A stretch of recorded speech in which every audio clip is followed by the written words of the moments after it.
Buenas tardes.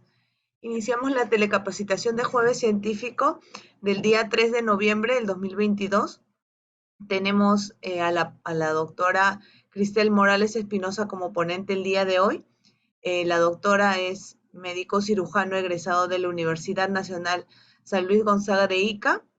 Es especialista en cardiología por la Universidad Nacional Federico Villarreal y actualmente es médico asistente en el Servicio de Cardiología del Instituto Nacional del Niño San Borja. El tema que nos va a tratar el día de hoy es drenaje venoso anómalo. Hago recordar que la asistencia va a estar dentro del chat y también pueden realizar las preguntas por ese medio. Muy buenas tardes, doctora Morales. Empezamos la telecapacitación. Buenas tardes.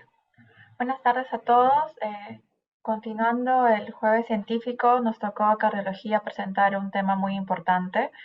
Vamos a hablar sobre drenaje venoso pulmonar anómalo, que es una cardiopatía congénita cianótica importante de reconocer en determinadas circunstancias, como vamos a detallar más adelante. Ya. Vamos a empezar a explicar el drenaje venoso anómalo pulmonar total, ¿no? El drenaje venoso anómalo puede ser total o parcial. De ellos es muy importante conocer y reconocer, saber diagnosticar o tener la duda de estar presente ante esta patología, ¿no? El drenaje total.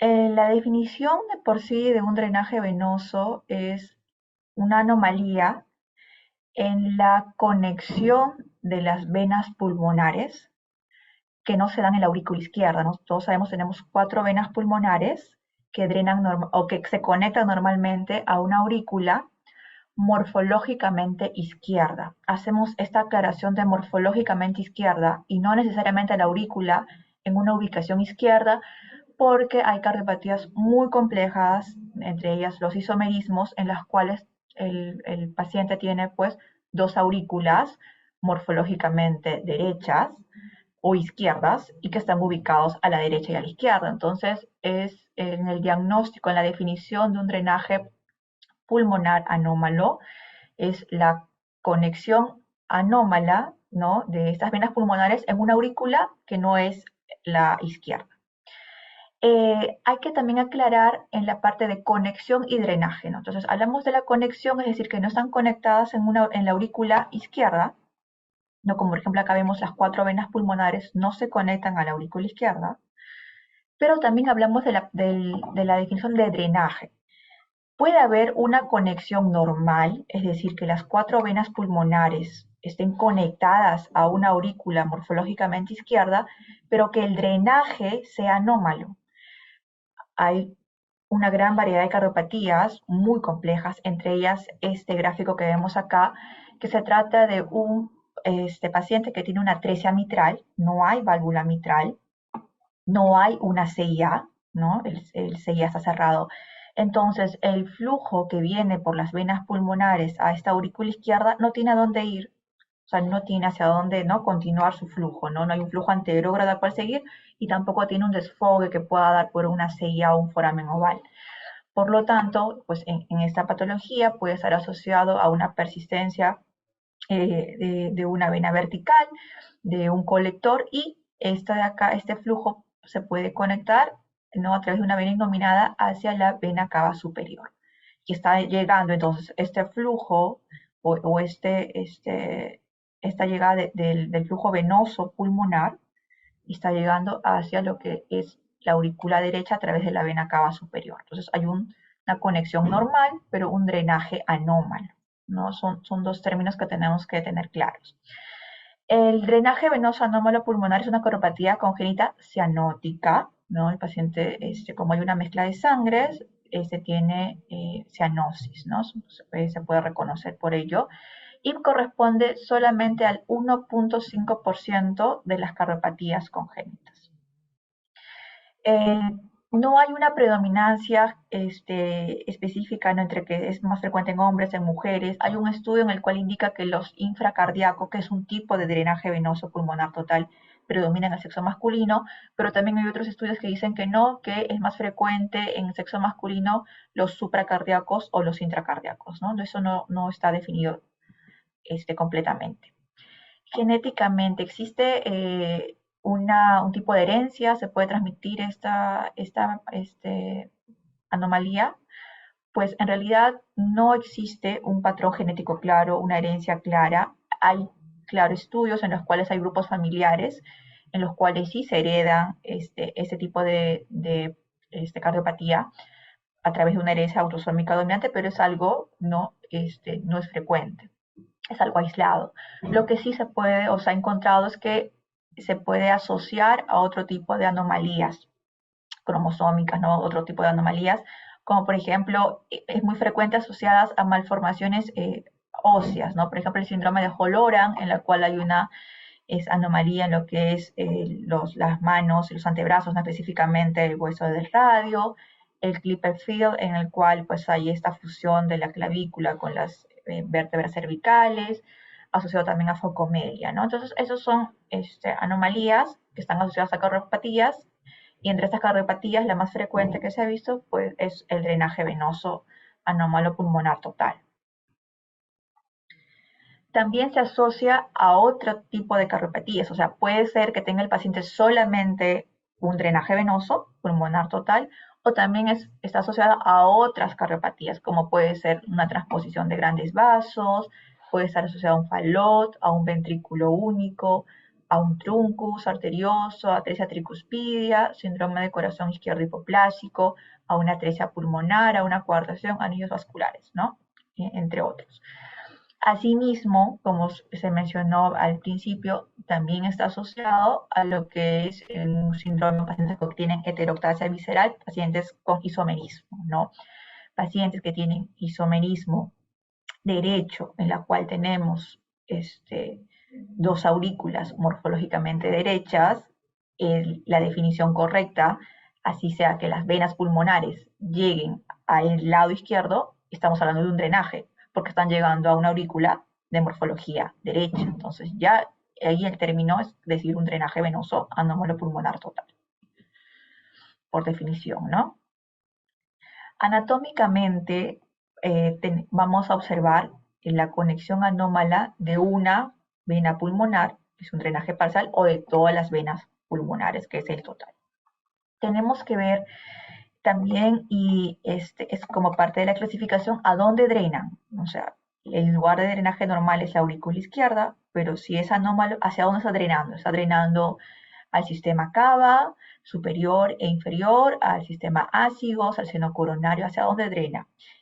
También ver si todas drenan juntas, todas se juntan en un colector común, o dos venas se van hacia la cava superior y dos al seno coronario, o dos drenan normalmente y dos sí tienen esta malformación. Entonces hay que ver si en la totalidad de las cuatro venas drenan hacia el mismo lugar, o si no fuera así, pues estamos hablando de un drenaje total mixto, que sí se presenta. Existen áreas de obstrucción. Tenemos que ver el recorrido de lo que es el colector, ¿no? Ese colector, esto a través de las cuales las cuatro venas pulmonares se juntan, es el colector, en el trayecto del colector hacia la cava superior, hacia el sistema porta, hacia el seno coronario, ¿existe en ese trayecto algún lugar de obstrucción? Porque eso es necesariamente y muy importante reconocerlo porque indica la emergencia del tratamiento quirúrgico inmediato. ¿Es una cardiopatía aislada? ¿Solamente estamos frente a un drenaje total? ¿O también es parte de una cardiopatía compleja como puede ser un isomerismo, un canal, un falot? Porque eso nos va a ayudar en lo que es pronóstico del paciente, qué tan complejo es esta cardiopatía en el paciente. ¿Es necesario operarlo en esta complejidad que tiene o es parte de la complejidad y entonces no se toca? Es muy importante y o sea, casi todos los drenajes venosos tienen un CIA o un foramen permeable. Y en sí se considera como que parte de, ¿no? O sea, es un drenaje venoso pulmonar total, tiene que estar acompañado de un CIA porque es necesario para que pueda haber la mezcla de sangres, ¿no? Porque sabemos que las venas pulmonares traen sangre de los pulmones oxigenada, una sangre oxigenada que llega a la aurícula izquierda pasa al ventrículo izquierdo y se va a la circulación sistémica. O sea, esa sangre oxigenada tiene que llegar a todo el cuerpo. Pero si no llega a la aurícula izquierda y está llegando a través de una conexión anómala hacia el lado derecho y no hubiera CIA, esta sangre va a dar vueltas, ¿no? Porque va a llegar la sangre oxigenada, aurícula derecha, ventrículo derecho, a arterias pulmonares hacia los pulmones y otra vez retorna por venas pulmonares hacia la misma aurícula derecha. No habría cómo llegar a la circulación sistémica. O sea, es muy grave. Hay casos en los cuales el foramen oval es muy pequeño o no es suficiente y gracias a Dios para el paciente, puede estar asociado a la presencia de un CIB, que también ayuda, no es lo ideal, pero ayuda también en la mezcla de sangre, o a un PCA, a un ductus arterioso, en la cual el shunt y también el DCA tiene que ser de derecha a izquierda, ¿no? La sangre, toda esa sangre que llega acá a la aurícula derecha tiene que ir hacia la izquierda, ¿no? Eso va a permitir al paciente poder sobrevivir. Adicionalmente, como parte de la patología, pues al llegar una sobrecarga de un drenaje venoso, vamos a tener la aurícula derecha dilatada, un ventrículo derecho dilatado hipertrófico, podemos tener un ventrículo izquierdo pequeño o de tamaño normal, eso lo vamos a ver de acuerdo a la complejidad o a la obstrucción del que puede tener el tipo de drenaje, y también vamos a ver hipertensión pulmonar por el hiperflujo que hay, por ese gran flujo que va a haber por el lado derecho. Y también hay aumento de la resistencia vascular pulmonar, debido a que en casos obstructivos en las venas pulmonares hay una obstrucción en su drenaje. Entonces, como no puede drenar retrógradamente, va a incrementar la resistencia. En este gráfico, y creo que es lo más reconocido por todos, ¿no? Cuando se habla de un drenaje venoso pulmonar total, se nos viene a la mente este gráfico, ¿no? Que es un drenaje venoso supracardíaco, ¿no? Que es el más conocido por todos, en el cual vemos acá las 4 venas pulmonares que llegan o se conectan anómalamente acá a la vena cava, en este caso superior, y no están llegando a la aurícula izquierda, ¿verdad? Entonces, tenemos sangre desoxigenada que está llegando por las venas cavas al lado derecho, y tenemos sangre oxigenada que viene de los pulmones a través de las venas pulmonares. Hay una mezcla de sangre, y esta mezcla de sangre, esa sangre mezclada es necesaria para que el paciente sobreviva. Atraviesa hacia el lado izquierdo por una CIA con un shunt de derecha a izquierda, y luego sigue la circulación sistémica, ¿no? Entonces, ahí está la causa de la cianosis del paciente, ¿no? La mezcla de esta sangre. La clasificación de los drenajes, poco conocida o no muy ampliamente, no reconocida por todos, se clasifica en estos 4 grupos principales. La supracardíaca, que es la que conocemos y es la más frecuente, en un 39%, en la cual vemos que las 4 venas pulmonares se conectan a un colector común a través de una vena vertical y una vena innominada brachiocefálica izquierda, llegan y drenan en la vena cava superior, ¿no? Es hacia arriba, entonces supracardíaco. El drenaje venoso intracardíaco, generalmente que es a seno coronario, con una frecuencia de 21%, tenemos las 4 venas pulmonares, no tenemos las 2 derechas, las 2 izquierdas, igual se juntan, ¿no?, en un colector común y drenan hacia el seno coronario, que sabemos que es parte del sistema de drenaje del corazón del miocardio, que donde drena el seno coronario, en la aurícula derecha.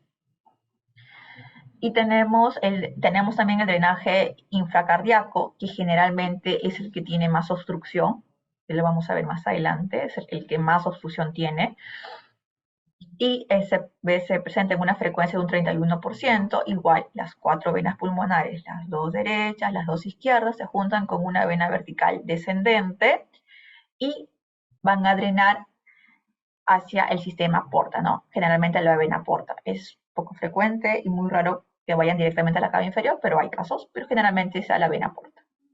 Y es infracardíaca, o sea, debajo del corazón, es debajo del diafragma, es infracardíaca. Y la mixta, que se presenta en un 9%, es un porcentaje considerable, en las cuales, por ejemplo, acá las dos venas pulmonares izquierdas se están drenando, ¿no? Supracardíacas, y las dos derechas a través del seno coronario, ¿no? Intracardíacas.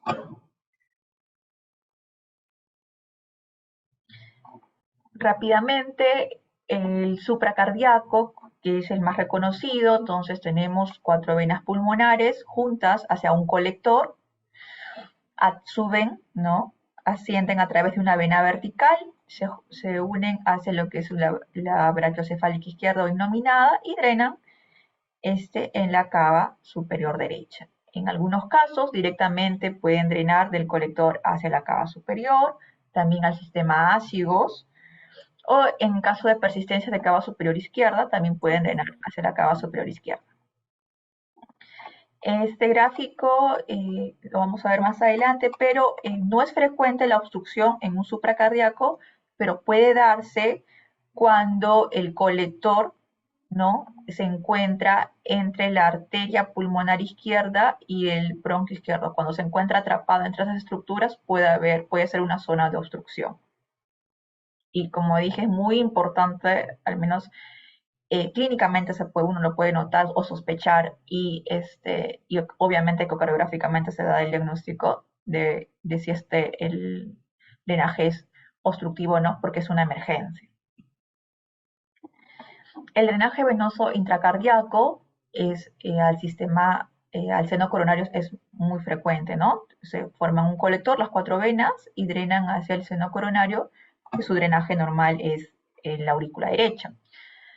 Es muy, muy raro que presenten una obstrucción, salvo que haya persistencia de la válvula de Tevesio. Sabemos que la válvula de Tevesio es la válvula del seno coronario. Entonces, si hay la persistencia de esta válvula, puede ser un sitio de obstrucción.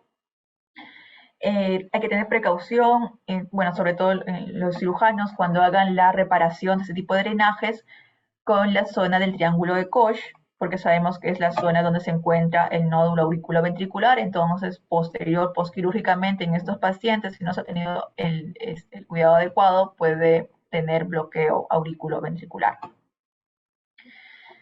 Es muy raro que directamente las venas pulmonares drenen, las cuatro drenen directamente a la aurícula derecha. Es muy raro. Generalmente se ve en casos de isomerismo derecho.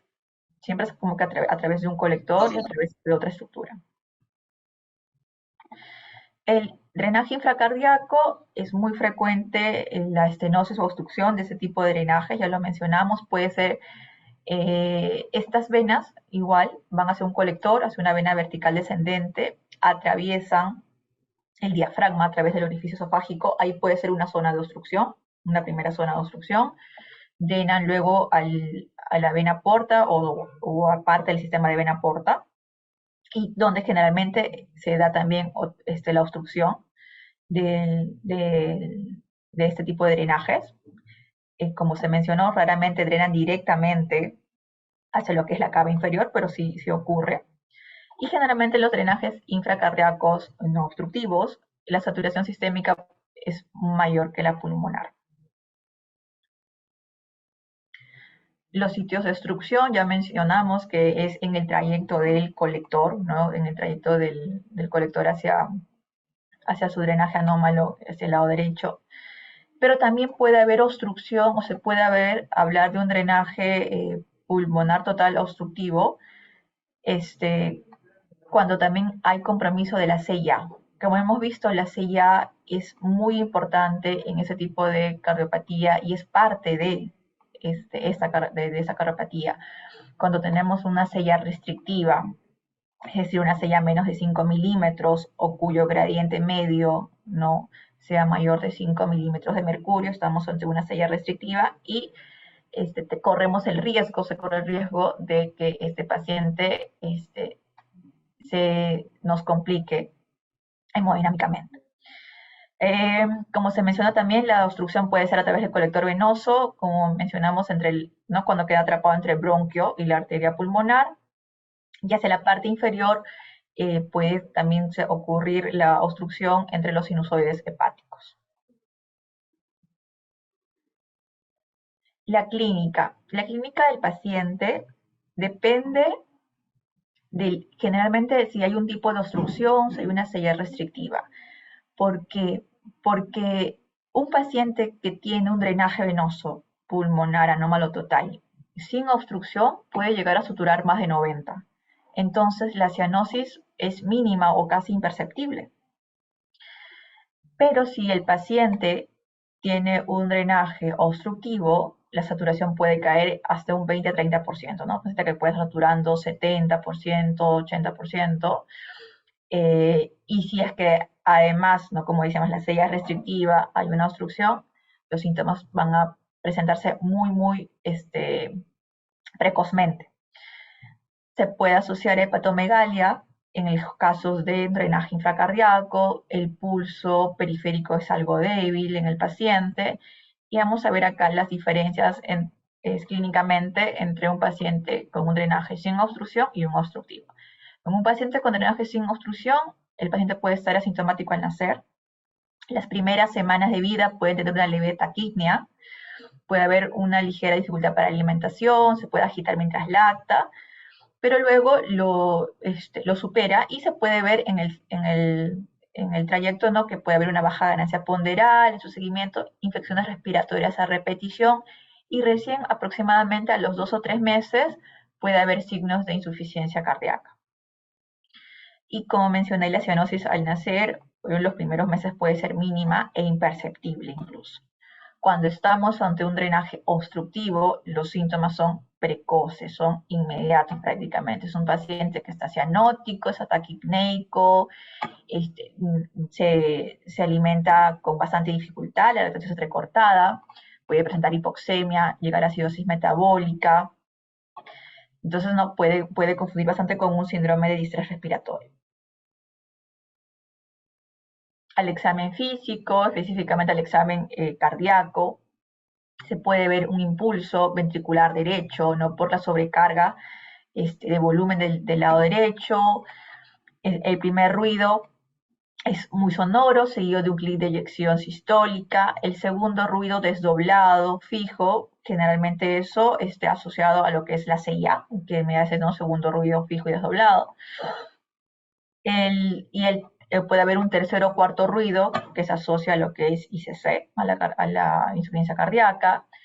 El soplo, hay un soplo mesosistólico por el hiperflujo pulmonar. ¿Por qué hiperflujo? Porque estamos recibiendo, el lado derecho está recibiendo flujo sistémico, flujo venoso sistémico y flujo venoso pulmonar. Hay una sobrecarga de volumen.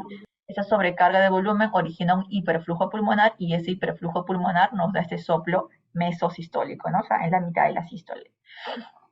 Adicionalmente, también se puede escuchar un soplo mesodiastólico en la diástole, asociado también a ese aumento de flujo que atraviesa la válvula tricúspide, ¿no? Por la misma explicación, por ese gran hiperflujo que hay, esa gran sobrecarga de volumen que está recibiendo el lado derecho.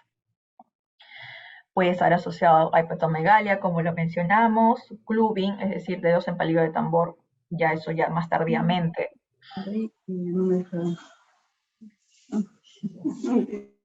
En la radiografía de tórax, en un paciente que no tiene un drenaje obstructivo, como hay una sobrecarga de volumen, dilatación de aurícula derecha, del ventrículo derecho, vamos a ver una cardiomegalia. Un paciente con una cardiomegalia por el exceso de volumen a expensas de lo que es lado derecho y hiperflujo pulmonar, ¿no? Campos pulmonares con congestión.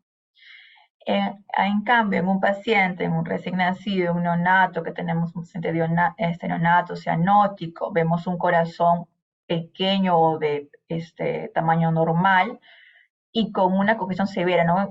Unas imágenes en vidrio esmerilado.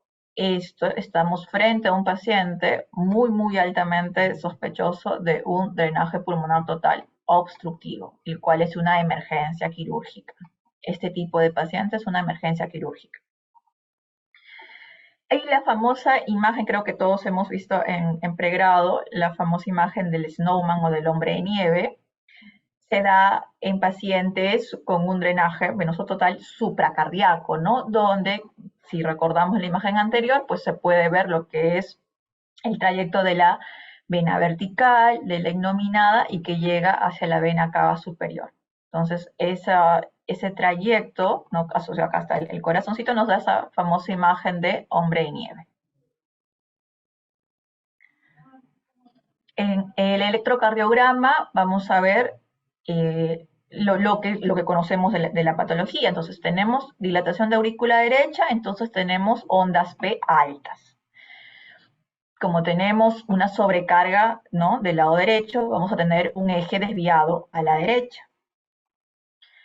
Como hay hipertrofia del ventrículo derecho, vamos a tener ondas R altas en derivadas precordiales B1, B2.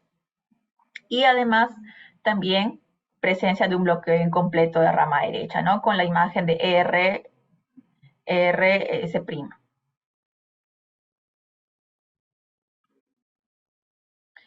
El diagnóstico definitivo lo da el ecocardiograma. No, en el ecocardiograma, como parte del estudio, es importante definir y determinar la presencia de las venas pulmonares, ¿no? Como parte del estudio, cuando hacemos una exploración supraesternal, vamos a observar esta famosa imagen, ¿no?, como de un cangrejito en el cual vemos la aurícula izquierda y vemos la llegada de las 4 venas pulmonares, ¿no?, de las venas pulmonares izquierdas y las venas pulmonares derechas. Entonces llegan 1, 2, 3, 4. Esto es lo normal. Cuando no vemos eso y asociado vemos otras patologías, pues estamos ante un drenaje venoso anómalo. Entonces tenemos que en el ecocardiograma ver, primero distinguir las 4 venas. Tenemos que ver que las 4 venas llegan. Si nos falta ver una, hay que buscarla porque puede tener un drenaje anómalo.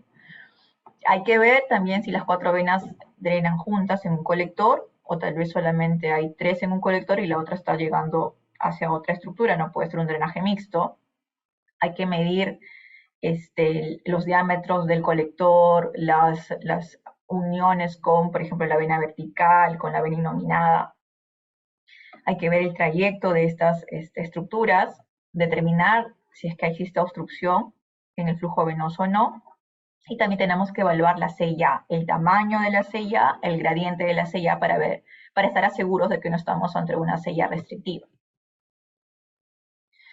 El CIA va a tener, o el foramen, un shunt de derecha a izquierda.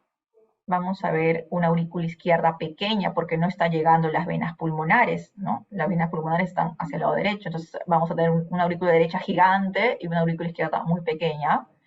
Venas cava superior puede estar dilatada si es que se trata de un supracardíaco. Dilatación del seno coronario si estamos frente a un intracardíaco. El flujo Doppler es no pulsátil porque es un flujo venoso. Y vamos a ver acá unas imágenes. En esta imagen tenemos una imagen de las aurículas, ¿no? Vemos acá la aurícula derecha, hacia acá la aurícula izquierda y vemos acá una apertura, ¿no? Vemos una sella.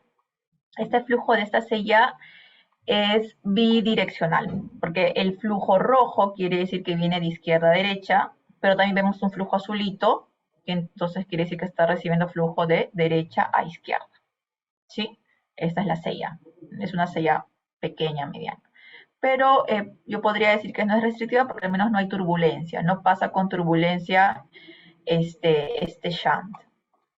Acá podemos observar lo que dijimos claramente. Miren, el tamaño de la aurícula derecha es enorme frente a esta pequeña aurícula izquierda.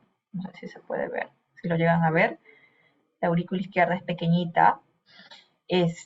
Acá prácticamente no hay, o una sella es muy imperceptible. Vemos un ventrículo derecho enorme, grande, un poco hipertrófico, y un ventrículo izquierdo pequeño, ¿no? ¿Por qué? Porque no está llegando, pues no hay flujo hacia este lado, ¿no? Un flujo adecuado.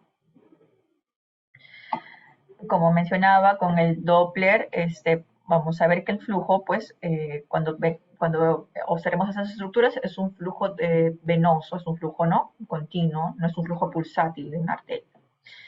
Tenemos que ver también los gradientes. Por ejemplo, acá el gradiente medio es mayor de 3, estamos ante un drenaje obstructivo. Acá también estamos observando como un hiperflujo a través de la válvula tricuspidia por la sobrecarga de volumen. Acá vemos la gran dilatación de lo que es el tronco pulmonar y las ramas pulmonares, ¿no? La derecha y la izquierda, por el hiperflujo, por esta sobrecarga de volumen. Acá igual en otra vista, es un tronco pulmonar muy dilatado. Miren, acá está la aorta, miren el diámetro del tronco pulmonar es enorme. Acá se ve insuficiencia tricuspide, que es una forma para nosotros de medir hipertensión pulmonar asociado en pacientes con drenaje. Había cicatrices pequeñitas. Acá también estamos viendo, por ejemplo, como mencionamos, ¿no? Esta es la vena cava inferior, la vena cava superior, que llega con bastante flujo, está dilatada y está con una sobrecarga de volumen. Imágenes específicas de la clasificación que vimos en un drenaje supracardíaco, vimos ya la imagen del Snowman en la radiografía de tórax, y ecocardiográficamente, pues miren acá este pequeño de acá es el callado aórtico, esta es la aorta, la arteria pulmonar, la aorta, y vemos cómo hay un flujo, ¿no? Bueno, acá creo que es mejor. Este flujo de acá, rojo, acá hay un flujo ascendente, ¿no? Hay un flujo ascendente a través de una vena vertical, que luego sigue un trayecto horizontal corto y está drenando acá a la vena cava superior. Esto está sobre lo que es el callado de la aorta, que es pequeñito, ¿no? Está muy, muy dilatado. Este colector es un colector grande, la vena vertical es grande. Este es un drenaje supracardíaco. Un drenaje intracardíaco tiene una característica, ¿no? El seno coronario sabemos que está por la parte posterior del corazón y atraviesa el surco auriculoventricular. Entonces, cuando se observa, tiene como esta imagen como que de media luna cuando está llegando, ¿no? O sea, el seno coronario drena, incluso se puede confundir con una CIA, porque más o menos a esa altura drena, pero es mucho más posterior. Se asocia también a un CIA, claro, y tiene este tipo de trayecto, esta forma peculiar, ¿no? Esto lo estamos viendo acá en subcostal, es este, ¿no? Y acá en un cuatro cámaras, que se mantiene, ven esta forma como que de una sonrisa, no está llegando desde la parte posterior, está llegando este flujo que drena en la aurícula derecha, que está dilatada. Y un seno coronario dilatado en un eje largo, se ve acá, ¿no? Vemos, esta es la aurícula izquierda chiquita, la aorta, ¿no? El ventrículo izquierdo, y esta estructura acá que está debajo de la aurícula izquierda es el seno coronario, un seno coronario dilatado. Cuando hemos visto la imagen anterior de acá, a veces podemos tal vez confundirnos, no es una CIA, pero vemos esta imagen, este flujo que viene, que tiene esta forma y está asociado con un seno coronario dilatado, y estamos frente pues a un drenaje intracardíaco. El drenaje infracardíaco es mucho más difícil diagnosticarlo por ecocardiografía. Generalmente necesitamos ayuda de imágenes adicionales como la tomografía, la angioten. Por ejemplo, acá estamos en una imagen subcostal, vemos una aurícula derecha, ¿no? Grande, vemos un defecto, un sella grande y un flujo como que llega acá al lado, ¿no? De donde debería estar la vena cava inferior, ¿no? Hay un hiperflujo. Esto asociado a que cuando hacemos una imagen de cuatro cámaras o una supraesternal y no vemos la llegada, ¿no? De las pulmonares en la aurícula izquierda, entonces es una alta sospecha de un drenaje infracardíaco. Por ejemplo, acá en la tomografía de este paciente se pudo ver de que estaban drenando, ¿no? A un colector gigante, no muy grande, y en este caso directamente las venas pulmonares drenaban hacia la cava inferior. Raro, sí, pero sí hemos tenido esos pacientes. Entre los estudios de imágenes que complementan la ecocardiografía, tenemos principalmente la tomografía y lo utilizamos para ayudar a definir o ser más específicos en las zonas de obstrucción del drenaje y si es que hay algo asociado, tal vez alguna vena adicional que no hemos observado, no hemos llegado a ver la confluencia de las cuatro venas en ese colector. Eh, otras como, y además la angioten pues se puede realizar en pacientes que están hemodinámicamente inestables, entonces es muy rápido entonces, y nos ayuda, ¿no? A diferencia de otros estudios que pueden ser mucho más largos y que pueden, en un paciente inestable hemodinámicamente, pues pueden comprometer mucho más su vida. En esta imagen, por ejemplo, de una angioten, vemos un drenaje infracardíaco. Acá están las venas pulmonares y infracardíaca están drenando hacia lo que es la vena porta. Bueno, o sea, uno de los afluentes de la vena porta. Es un paciente de un mes de vida. Y en esta imagen, como vimos en la anterior, están las 4 venas pulmonares en un colector grande y drenan directamente hacia la cava inferior. Las venas suelen dilatarse, ¿no? La compliance que tienes es mucho mayor, suelen dilatarse, suelen duplicar, hasta triplicar el diámetro de lo que puede ser las arterias, ¿no? Mira, acá tenemos la aorta y miren, ¿no? El diámetro de la aorta y el diámetro de lo que es el colector venoso. ¿Cuál es la historia natural de esta enfermedad, no? Si es que no se llega a corregir quirúrgicamente, pues un drenaje obstructivo tiene casi el 100%, ¿no? Un 95.8% de mortalidad el primer año de vida. En pacientes que tienen una sella restrictiva, y que ya hemos entendido que es parte de este complejo, se puede abrir esta sella, ¿no? O ampliar el diámetro a través de un procedimiento que es la trioceptostomía con balón, pero que es procedimiento paliativo. Es como que la ayuda que se le puede dar a ese paciente mientras espera el tratamiento definitivo, que es quirúrgico. La cirugía correctiva debe ser lo más pronto posible. Cuando hay obstrucción y por algún motivo en especial no se puede realizar la cirugía de emergencia, ¿no? Porque es una cirugía de emergencia, se puede considerar colocar un stent de una forma temporal en la zona de obstrucción mientras espera la corrección quirúrgica del paciente. El tratamiento médico pues, es un tratamiento de soporte, ¿no? Es un paciente que está pues, con un drenaje obstructivo, que está hemodinámicamente inestable, pues hay que darle soporte metabólico, cardiorrespiratorio con ventilación mecánica, inotropos, corregir la acidosis, lo que necesita en ese momento, mientras espera su tratamiento definitivo, que es el quirúrgico. El tratamiento es regresar pues, a la anatomía normal que debe tener, ¿no? Por ejemplo, en este drenaje supracardíaco, lo que se hace es cortar, ¿no? Se ocluye lo que es la vena vertical y el colector con las 4 venas se conectan, se anastomosan a la aurícula izquierda y la sella que tenía abierta necesaria se cierra. Y ya está, se corrigió. En un drenaje intracardíaco, tenemos las venas pulmonares que llegan con un colector al seno coronario. En este caso, lo que se hace es ampliar el seno coronario, se amplía el seno coronario y se anastomosa hacia la sella. O sea, la sella la vamos a mantener abierta porque el seno coronario va a llegar, ¿no? Hacia acá, hacia la aurícula derecha, se hace como un canalito hacia la sella y a través de la sella está ingresando a la aurícula izquierda, ¿no? Esa es la forma de corregir en este tipo de drenajes. En el infracardíaco, similar al supra, ¿no? El colector se ocluye, el colector se ocluye y se va a conectar hacia la aurícula izquierda y se cierra la sella.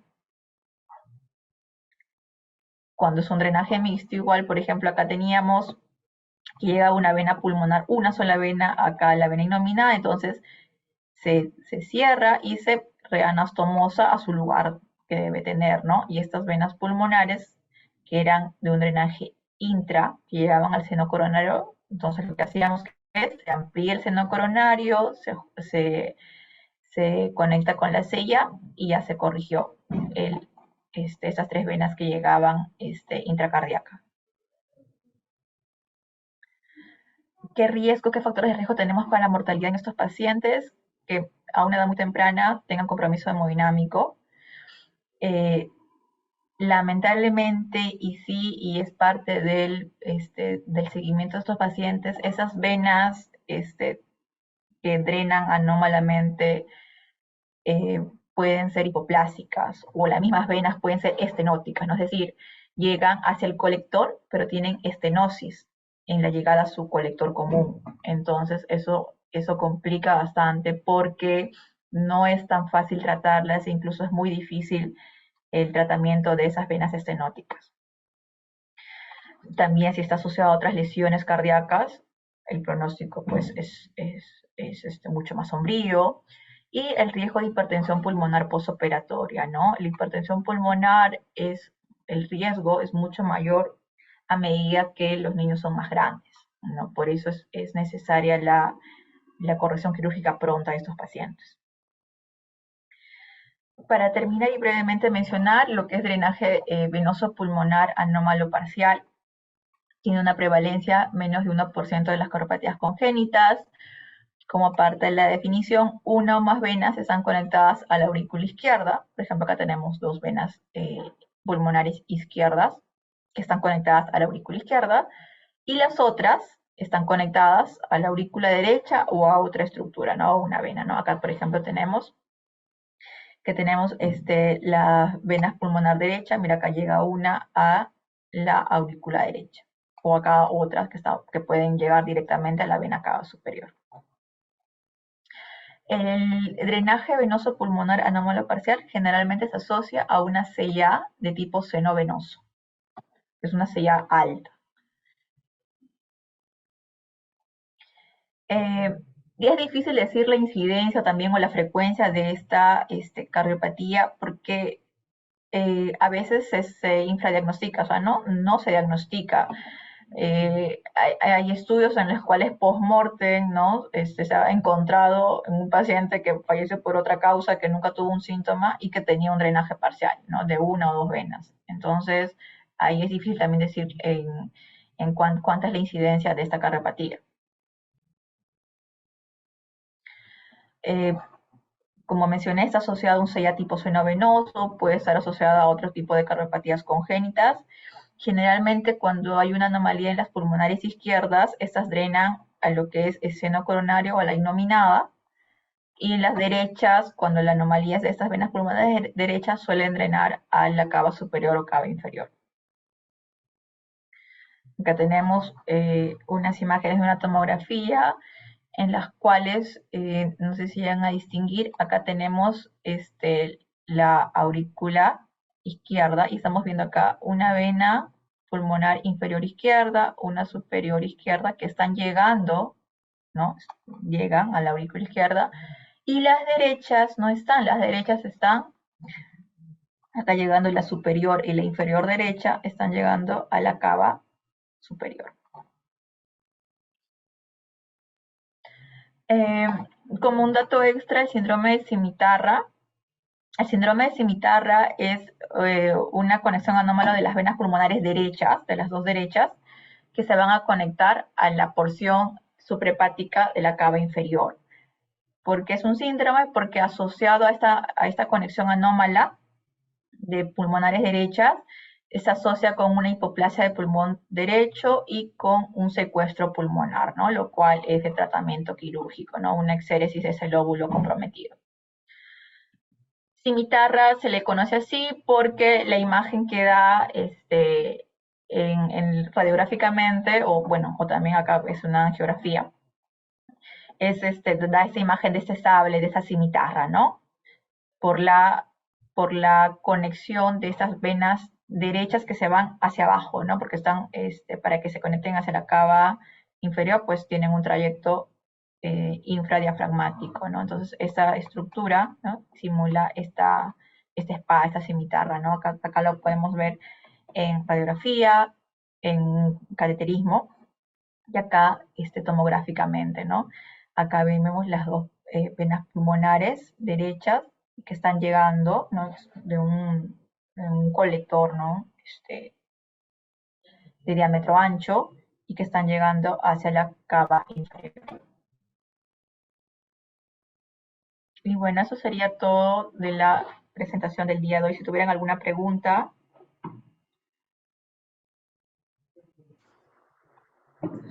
Muchas gracias, doctora Morales. Sí, tenemos algunas preguntas que nos dice, ¿qué relación tiene el drenaje venoso anómalo al COVID-19? Ninguna, o sea, no existe en realidad ninguna cardiopatía congénita tiene una causa, una etiología conocida, ¿no? Lo que tenemos son asociaciones con otras cardiopatías, con otras malformaciones de otros órganos, de otros sistemas. Y se puede también presentar, ¿no?, alguna exposición de algún teratógeno. No tenemos una base de datos de pacientes o de madres gestantes que hayan tenido COVID y que tenga una relación directa, ¿no?, con ese tipo de cardiopatía. No la tenemos. Gracias, doctora. Otra pregunta nos dice, ¿cuál de los tipos de drenaje es el que más se obstruye con frecuencia y a qué nivel? Sí, el más frecuente, como mencionamos, es el infracardíaco, por el trayecto largo que tienen, ¿no? Tenemos una vena vertical descendente y generalmente se puede obstruir, como llega el sistema de vena portal, ¿no? Entre los sinusoides hepáticos se obstruye justo en la llegada a la vena porta, o también puede haber una obstrucción a nivel del agujero esofágico, ¿no? Cuando está descendiendo desde la que es cavidad torácica hacia la cavidad abdominal. Ahí también puede haber una obstrucción. Muchas gracias, doctora. Tenemos una última pregunta que nos dice, ¿existe algún signo patógeno o alguno que llame la atención al examen físico y que nos oriente a un drenaje obstructivo? Sí, o sea, tenemos paciente cianótico. O sea, cuando estamos frente a un paciente cianótico, la cianosis, ¿no?, ¿qué nos hace pensar? Nos hace pensar de que no hay suficiente o no hay una llegada de un flujo adecuado pulmonar, ¿no? No se oxigena la sangre y por eso el niño está cianótico, ¿no? Entonces podemos pensar, y frecuentemente se nos viene a la mente una transposición de grandes vasos, un falot tan pequeño es muy raro que ve cianosis, está mucho más alejado, puede ser un paciente con atresia pulmonar, ¿no? O sea, generalmente es atresia pulmonar, atresia tricuspidia, transposición, ¿no? Algo que nos indique que no hay un flujo adecuado que llega al pulmón y no hay una oxigenación. Pero estos pacientes, por ejemplo, la atresia pulmonar, la atresia tricuspidia, incluso la transposición, son pacientes que tienen hipoflujo pulmonar. Entonces nosotros lo que vemos es en la radiografía pulmonar, como vimos, en lugar de ver esa congestión, ese pulmón blanco, lo vemos un pulmón negro, o sea, un pulmón que no recibe la sangre suficiente. Pero si tenemos un paciente cianótico con bastante distrés y que tenemos una placa así congestiva, ¿no?, en vidrio esmerilado, con un corazón normal, de tamaño normal o pequeño incluso, estamos frente a un paciente con una alta probabilidad de estar frente a un drenaje venoso pulmonar total y obstructivo, lo cual es una emergencia. Esta imagen de verdad es muy importante tenerla, ¿no?, grabada, ¿no? Paciente cianótico, con hiperflujo, con un corazón de tamaño normal o pequeño, estamos altamente, o sea, con una alta probabilidad de estar frente a un drenaje pulmonar total y obstructivo, lo cual es una emergencia. Entonces, esto requiere, si estamos en provincia, referirlo inmediatamente. Necesitamos traerlo, ¿no?, a Lima en ese caso y operarlo, pero inmediatamente. Muchas gracias, doctora. Bueno, le agradecemos también por las últimas recomendaciones que nos ha brindado y bueno, agradecemos a la doctora Cristel Morales por su gentil participación como ponente el día de hoy y también por compartir su experiencia profesional con nosotros. Además, agradecemos a los participantes y los esperamos el próximo jueves con otra telecapacitación. Muy buenas tardes.